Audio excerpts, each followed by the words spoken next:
Welcome back to my YouTube channel. आज हम कक्षा 10 क्षितिज के लखनवी अंदाज, लेखक का नाम है यशपाल, के जो पाठ सार हमने पहले पढ़ा दिया था, जो पहली वीडियो है, और अब इस वीडियो में हमारे जो भी महत्वपूर्ण क्वेश्चन होंगे, प्रश्न होंगे, उनको पढ़ेंगे।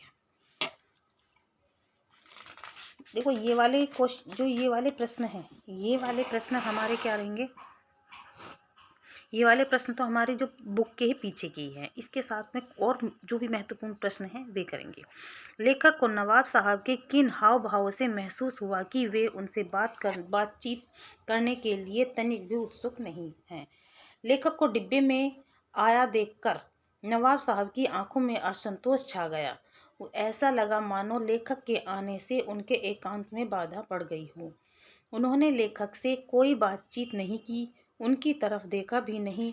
वे खिड़की के बाहर देखने को नाटक करने लगे, साथ ही डिब्बे की स्थिति पर गौर करने लगे। इससे लेखक को पता चल गया कि नवाब साहब उनसे बातचीत करने को उत्सुक नहीं हैं।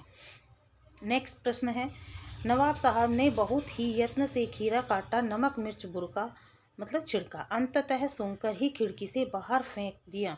उन्होंने ऐसा क्यों किया होगा? उनका ऐसा करना उनके कैसे स्वभाव को इंगित करता है?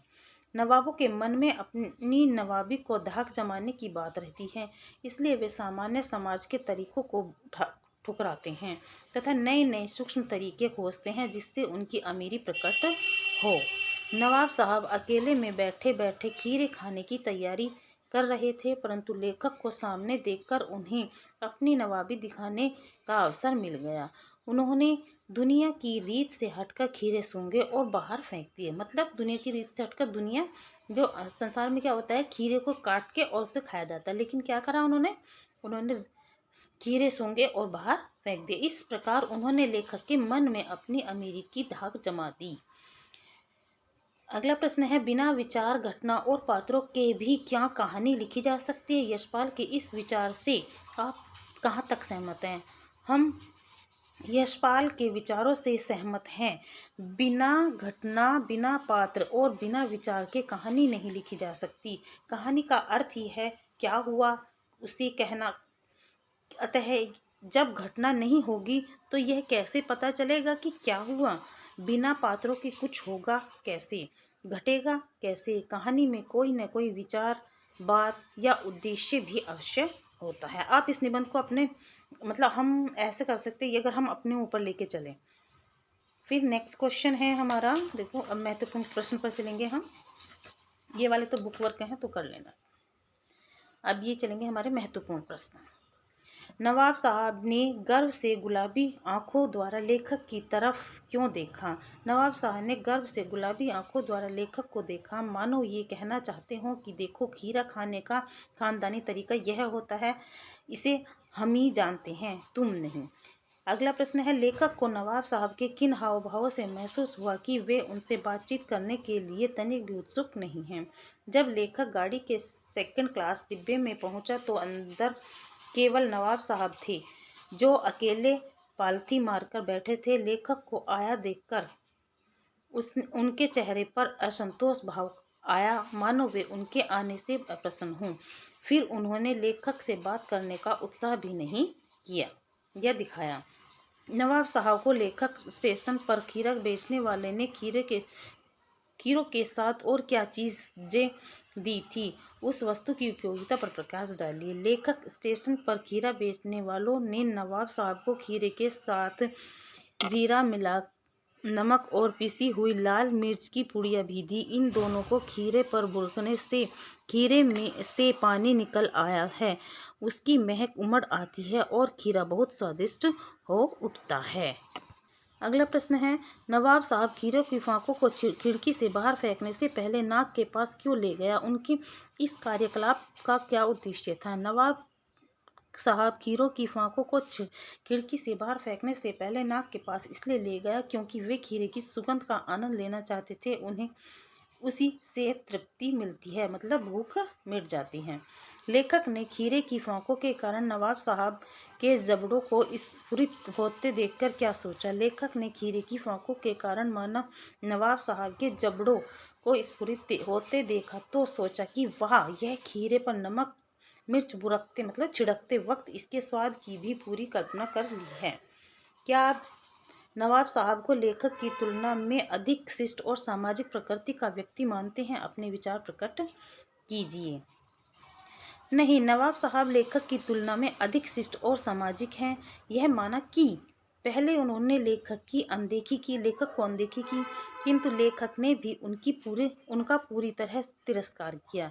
नवाब साहब ने तो फिर भी लेखक से बातचीत की, उन्हें खीरा खाने का निमंत्रण दिया, परंतु लेखक शुरू से अंत तक नवाब साहब की उपेक्षा करता रहा। मेरी दृष्टि से लेखक अधिक घमंडी है। लखनवी अंदाज पाठ में किस पर और क्या व्यंग्य किया है? लखनवी अंदाज में तनाव और नवाब साहब की नवाबी आदतों पर व्यंग्य किया गया है। लेखक के नवाब किस तरह अपने आप को सबसे अलग, विशेष और विनम्र मानते हैं, यह दिखाना लेखक का उद्देश्य है। वे खुद को इतना नाजुक मानते हैं कि खीरा सूंघने भर से उनका पेट भर जाता है। खानदानी तहजीब, नफासत और नजाकत आदि शब्द पाठ में किस सभ्यता की विशेषता से सूचक हैं? नवाब साहब के खीरा खाने के तरीके में इन शब्दों का भाव कितना समावेश है? लेखक के नवाबों की सभ्यता से खानदानी संस्कृति, नफासत और नजाकत बहुत महत्व है। नवाब साहब ने जिस शानदार तरीके से खीरे को धोया, उसे तौलिए से पलटाया, पोंछा, छीला, फिर बड़े करीने से काटा, उस पर नजाकत से नमक, जीरा और लाल मिर्च का पाउडर छिड़का, इस सारी कारगुजारी में नवाबों की नजाकत और नफासत भी देखने को मिलती है। लखनवी अंदाज नामक व्यंग्य का क्या उद्देश्य है? लखनवी अंदाज नामक व्यंग्य से लेखक कहना चाहता है कि जीवन में स्थूल और सूक्ष्म दोनों का महत्व है। केवल गंध और स्वाद के सहारे पेट नहीं भर सकता। जो लोग इस तरह पेट भरने और संतुष्ट होने का दिखावा करते हैं, वे ढोंगी है, अवास्तविक है। इस व्यंग्य का दूसरा संदेश यह है कि कहानी के लिए कोई न कोई घटना, पात्र और विचार अवश्य चाहिए। बिना घटना और पात्र के कहानी लिखना निरर्थक है। लखनवी अंदाज शीर्षक के औचित्य पर प्रकाश डालिए। लखनवी अंदाज शीर्षक व्यंग्य से भरपूर है। इसमें सूक्ष्मता, कोमलता और शान बान के नाम पर जीवन की सहजता को नकारने का विरोध किया गया है। लेखक कहना चाहता है कि ये लखनवी नवाब खीरे के भोग के नाम पर केवल उसकी गंध और स्वाद लेते हैं। वे इसी में अपनी शान और विशिष्टता मानते हैं, परंतु उनका यह अंदाज अशरीरी है, अवास्तविक है और जीवन विरोधी है। इस विरोध को प्रकट करने के लिए लखनवी अंदाज शीर्षक सार्थक बन पड़ा है। नवाब साहब खीरे की तैयारी और इस्तेमाल से थमकर लेट गया। इस पंक्ति से छपा व्यंग्य स्पष्ट कीजिए। इस पंक्ति में गहरा व्यंग्य छिपा हुआ है। लेखक कहना चाहता है कि लखनवी नवाबों की सारी जिंदगी छोटी छोटी बातों में नजाकत दिखाने में बातचीत में बीत जाती है। वे सुबह उठने से लेकर रात सोने तक अपनी नवाबी शान को लिए लिए फिरते हैं। वे अपने नखरे भरे अंदाजों में ही जीवन गर्क कर लेते हैं। वे जीवन भर ठोस कुछ भी नहीं करते। वे केवल कपोल कल्पनाओं में जीना चाहते हैं। नई कहानी और लखनवी अंदाज में आपको क्या समानता दिखाई देती है? नई कहानी और लखनवी अंदाज दोनों अशरीरी, सूक्ष्म और काल्पनिक हैं। दोनों ठोस तो को नहीं, गंध को महत्व देते हैं। नवाब साहब बिना खीरा खाए पेट भर लेना चाहते हैं, तो नई कहानी बिना घटना, पात्र और उद्देश्य की कहानी लिखना चाहते हैं। दोनों ही जीवन की वास्तविकता और यथार्थ की अपेक्षा करते हैं और सूक्ष्म की आराधना करते हैं। नवाब साहब ने खीरे की फोंकों को खिड़की से बाहर क्यों फेंक दिया? नवाब साहब ने खीरे को खाने की बजाय उसके स्वाद और सुगंध से तृप्त हो गए थे। उनका पेट इन्हीं से भर गया था, इसलिए उन्होंने खीरे की फोंकों को खिड़की से बाहर फेंक दिया। हमने भी उनके सामने की बर्थ पर बैठकर आत्मसम्मान में आंखें चुरा ली। इस वाक्य में किस आत्मसम्मान की बात की गई है? लेखक ने जैसे ही सेकंड क्लास के डिब्बे में पांव रखा, पहले से बैठे नवाब ने उनसे आंखें चुरा ली। अतः लेखक को भी नवाब साहब से बोलना आत्मसम्मान के विरुद्ध लगा। उन्हें लगा कि जो आदमी तुमसे बोलना न चाहे, उनसे बोलना अपना अपमान कराना है। नवाब साहब ने गर्व से गुलाबी आंखें द्वारा लेखक की तरफ क्यों देखा? नवाब साहब ने खीरा खाने की बजाय उसे सूंघ और खिड़की के बाहर फेंक दिया।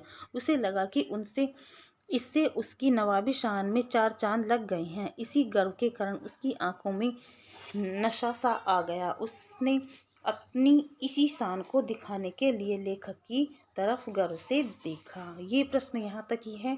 धन्यवाद।